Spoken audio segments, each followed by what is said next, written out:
our final segment before the break, Amit Weitzner, the CEO of Timbr.ai, is going to take us through the challenges of taking these business challenges and concepts and turning them into real-world business models, leveraging graph and semantic modeling. And in particular, he's going to talk about how utilizing the EDM Council semantic model FIBO can be used to achieve this objective. So Amit, welcome, and I'll turn the microphone over to you. Thank you very much, John. Happy to be here. So I'll start by going over the challenge as we see it. So the business challenge that Timbr helps to solve is how we can take how the business conceptualize the domain, like what of business entities, what of business rules and relationships I have in my domain, and apply them on data model. What we see today is that data models are being built for specific use cases and cannot incorporate all of the business context, the business logic into it. And there is a gap, and this is where ontologies come and help you solve this gap. So let's go over the process of the problem. So when we start by the business definitions and we move down to the logical model, to the physical model, to the actual table and columns where we store our data, is the business context loses as part of each step. So we start by looking at the business itself, and in our conceptual model, we have all the business definitions. And now when we want to take this and model our data this way, we're limited by the tools that we use in order to store information. So now we need to decide how to, for example, take an equity or in revenue and how to model this in table and columns. The more we get to the actual database layer, to the physical table and columns, the more we list the contextual business definitions. So when you start the processing model, you start with the business and you go to the physical. But what happens when you want to retrieve information, when you have business questions, when you want to get a complete view, a 360 view of your business?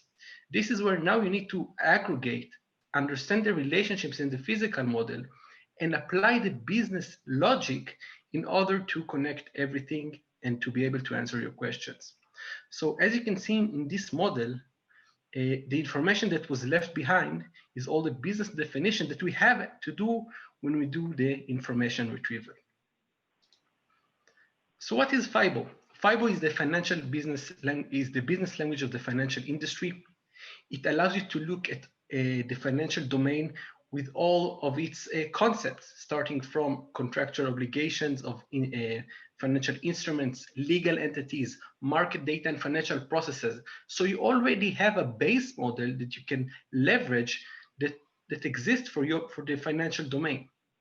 And what this gives you, it gives you a common semantics, definitions of how the business should look at what is in the data. But in short, to summarize that, in FIBO, what we actually want is business meaning in business language for business people. When we look at the data, we don't want to look at table and columns. We want to look at it from a business perspective. Let's take an example. If I take an example, equity, and I look at the definition of what an equity is, then I can read the description. An equity is a financial instrument setting out a number of terms which define the rights and benefits to the holder in relation to their holding a portion of the equity within the issuing company. Now we need to take this business definition and try to model it in a way a computer can understand what is an equity. So we start with the conceptual model, or to put it in another way, equity in relation to an instrument terms has rights defined in equity security, which is kind of a financial instrument. So we were able to describe it easily in terms of concepts, relationships, and describe what is an equity. But let me show you how this gets represented in your databases. The actual data model, now we need to translate this definition to different schemas, to different tables, to different databases. You come up with a very complex physical model that does not represent your business. So how we can leverage ontologies and FIBO specifically in order to bring those business definitions So this is why we decided to develop Timbr. We took, as an example, the FIBO ontology. We loaded it to Timbr, and Timbr is accessible to anyone in the enterprise who already knows SQL. So most of the data models Timbr works with are data lakes and data warehouses where the data is stored. But now you can look at the data from the FIBO through the FIBO ontology. So let's take an example of what is an entity in Timbr. So if we look at the description, it's a financial instrument representing an ownership interest of an entity or pool of assets. But I can clearly see the hierarchy and different type of concept that exist in my ontology. So it's clear to the business guys to see that, financial instrument is a security, which is a financial instrument, which is a written contract, which is a contract, is an agreement. So all of those definitions in different abstractions that allow me to look what is an equity. But I don't only look at what is an equity, I can also look what are the relationships an equity has in my ontology. So here we can see the list of relationships. For example, we have the contract party, we have the counterparty, we have the governing jurisdiction, the monetary amount, and the counterparty. So all of the relationship to other business concepts are also visible as part of the ontology. You don't need to understand how to connect or how your data is connected because it's already done in the conceptual model in FIBO. So let's look at the distinction of what it looks like from a user perspective.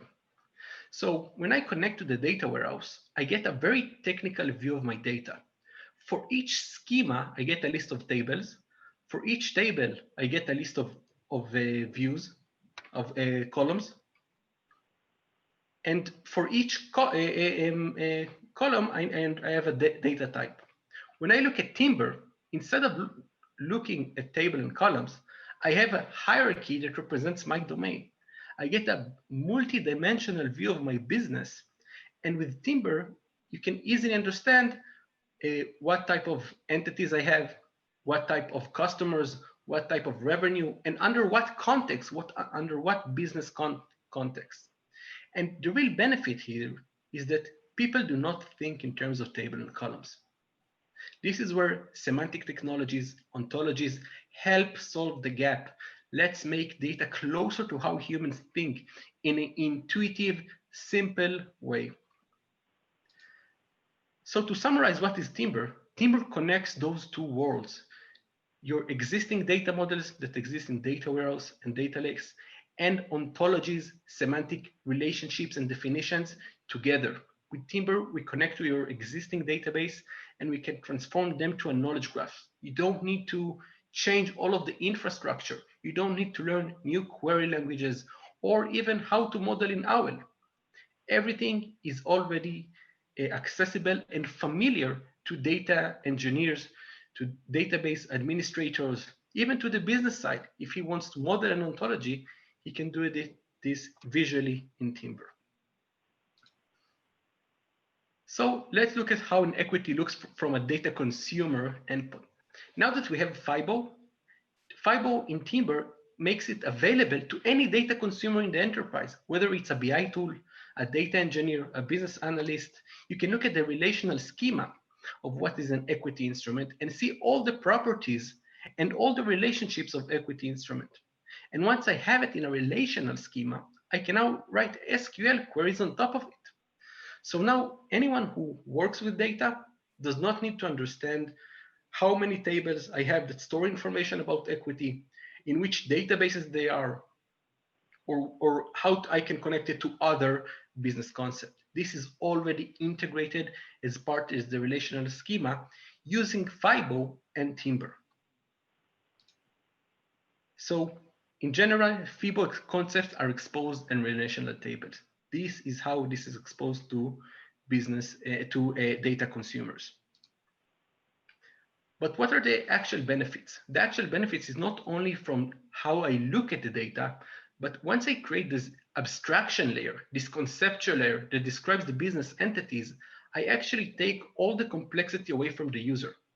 Instead of writing a query here on the left without Timbr, that aggregates, connects a lot of tables. You need to understand how to do the joins, how to aggregate multiple tables.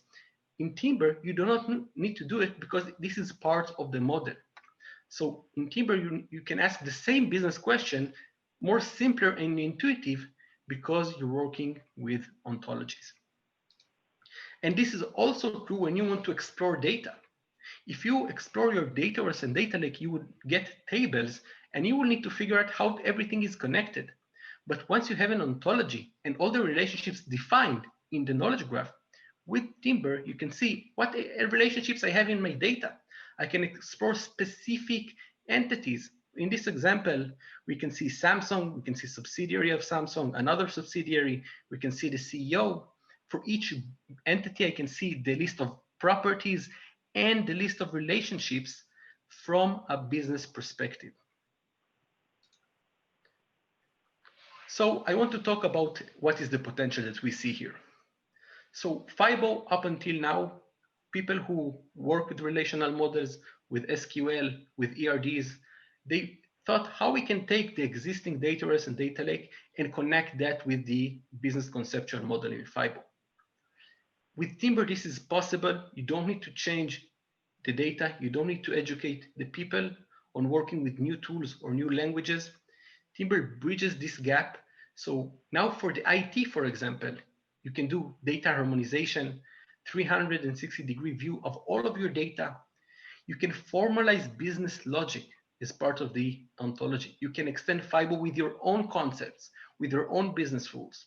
And this allows you to get two distinctive capabilities. First, data is being shared between business units because they have the same business definition, the same model.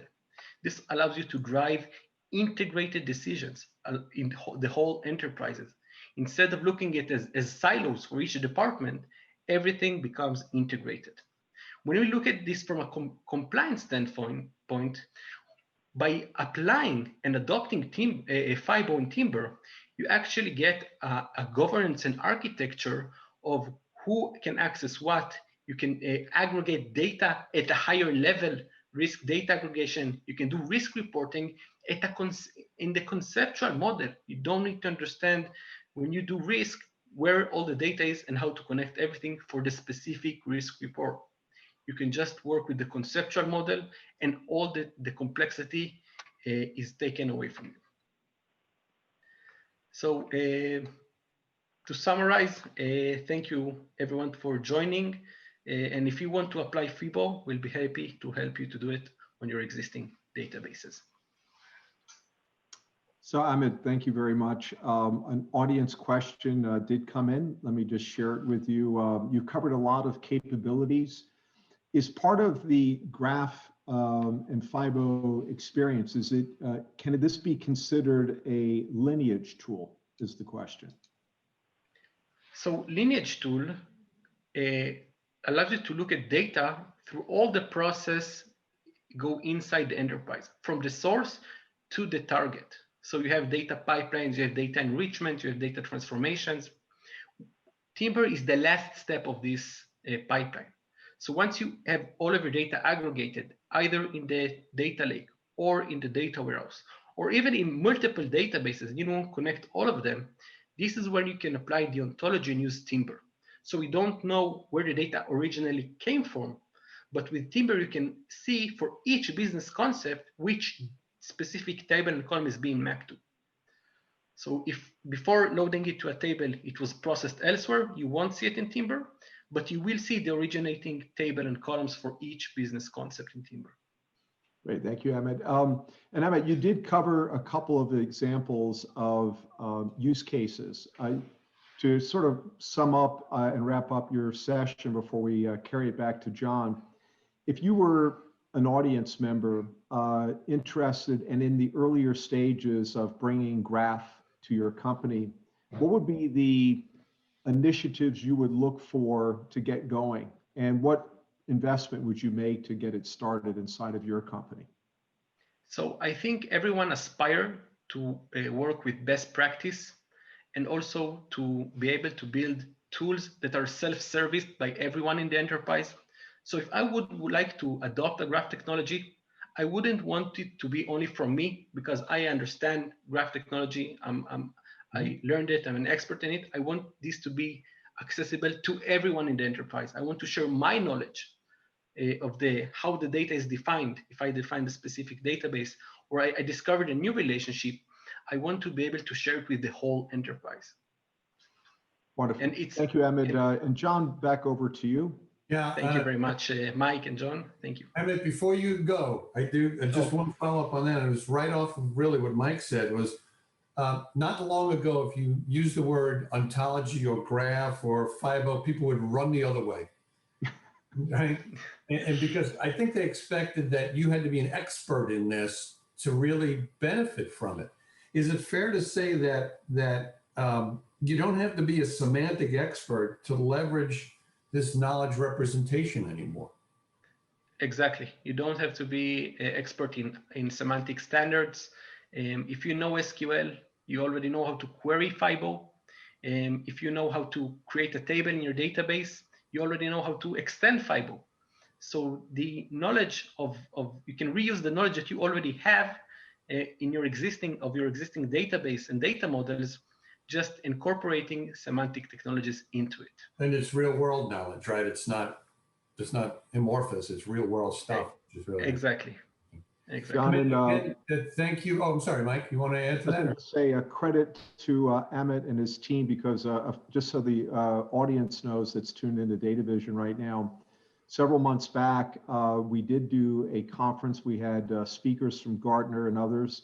And Amit, I believe at the beginning of that event, you actually showed a live illustration of graph in action. You may have mentioned it along the way here.